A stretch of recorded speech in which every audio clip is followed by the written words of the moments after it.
गुरु मिलना कठिन नहीं है, चेला बनना कठिन है।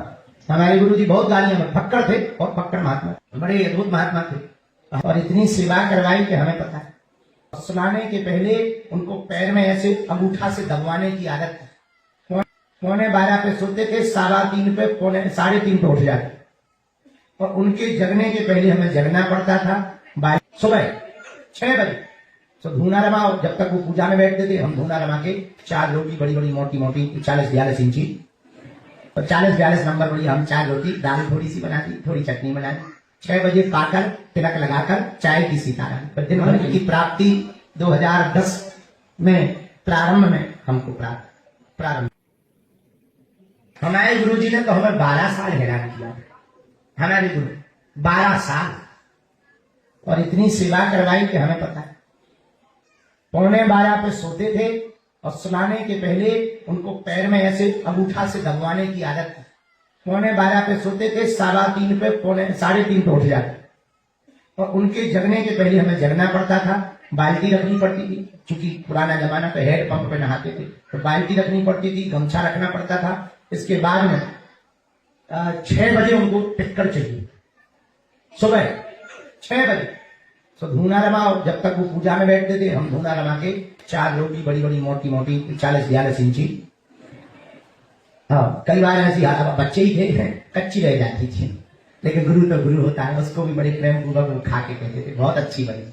ऐसा कोई शिकायत नहीं। तो 40-42 नंबर बड़ी हम 4 रोटी, दाल थोड़ी सी बनाती, थोड़ी चटनी बनाती।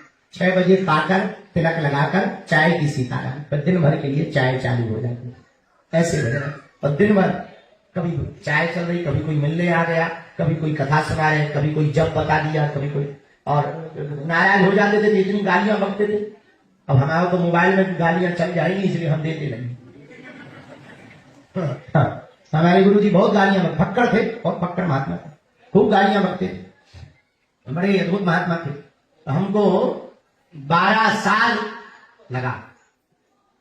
हाँ, 5-6 वर्ष की अवस्था में आ गए थे और 13-14 साल की अवस्था में हमको वो मिला।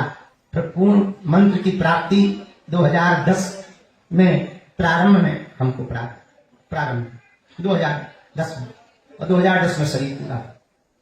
जो दूसरा मंत्र था बड़ी मुश्किल से उनकी बड़ी कृपा हुई, हेतु की कृपा। तो गुरु मिलना कठिन नहीं है, चेला बनना कठिन है। सच्चा और अच्छा गुरु किसी भी रंग को राजा बना सकता है। तुम देखो तो नरेंद्र नाम का बालक विवेकानंद बन गया। अरे उनकी छोड़ो, वो तो बहुत पुरानी बात हो गई, नई नवेली बात सुनो। हमको ही देख ली, गांव का एक अनपढ़ गवार साधारण परिवार इसके जन्म में गुरु की कृपा हो तो हम तुम लोगों को प्रवचन सुनाने लायक बना। ये गुरु की कृपा है। गुरु की कृपा बड़ी बलवान होती है। हाँ, इसमें धैर्य रखना पड़ता, भरोसा रखना पड़ता और समर्पण रखना। बिना इसकी कृपा नहीं। तो आप सब भाग्यशाली हो कि सन्यासी बाबा के शरण मिल रहे हैं, इसलिए नियम कर पाओ तो ही दीक्षा लो। चमत्कार के चक्कर में, मिलने के चक्कर में, फोटो के चक्कर में बिल्कुल दीक्षा ना लेना। पक्के चेला बनना हो तो दीक्षा लो, वरना अभी भी कुछ नहीं बिगड़ा है।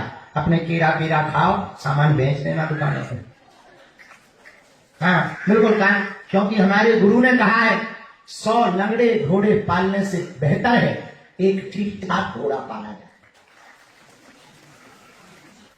इसलिए पक्के चेला बन सको तो दीक्षा लेना, जीवन सुधारना हो तो दीक्षा लेना, उन्मुक्त होना हो तो दीक्षा लेना, हनुमान जी का होना हो तो दीक्षा लेना, बागेश्वर धाम का पगला बनना हो तो दीक्षा लेना।